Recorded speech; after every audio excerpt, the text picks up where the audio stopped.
سلام. میخوام یه روایت از کارلوس کاستاندا و استادش دون خوان براتون تعریف کنم به نام در جستجوی شعور حقیقی. کارلوس کاستاندا روزی در مکانی دور افتاده در کوهستان با استادش دون خوان نشسته بود.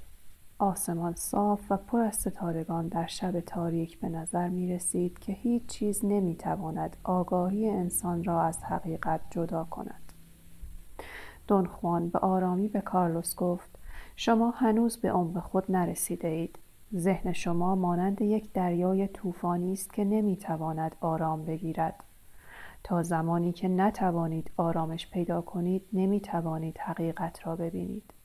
کارلوس که هنوز درگیر ابهام و سوالات زیادی بود پرسید: چطور میتوانم ذهنم را آرام کنم؟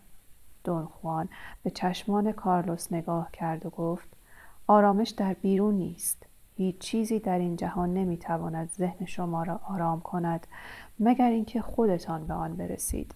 تنها در درون شماست که آرامش و آگاهی واقعی قرار دارد. او سپس یک تمرین به کارلوس داد. هر روز باید به مدت 1 ساعت در سکوت بنشینی و به چیزی که در درون خود میبینی توجه کنی. ابتدا صدای قلبت، سپس نفسهایت و در نهایت به چیزی عمیق‌تر از آن توجه کن. چیزی که در پنهانی ترین گوشه های وجودت در حال رخ دادن است. کارلوس با دقت به سخنان استادش گوش داد و روزها در سکوت و آرامش در دل طبیعت شروع به تمرین کرد. او به تدریج متوجه شد که ذهنش مانند یک جریان رودخانه به سمت ابهامات و فکرهای بی‌پایان حرکت می‌کند. اما وقتی به نفسهایش توجه می‌کرد کم کم این جریان آرام می‌شد و او شروع می‌کرد به درک عمیق‌تری از خود و جهان پیرامونش.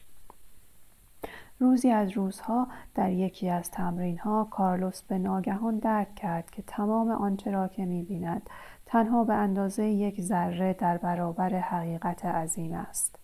او فهمید که حقیقت نه در دنیای بیرون بلکه در درون است. دون خوان به او گفت: این کارلوس همان شعور حقیقی است که به آن دست پیدا کردی.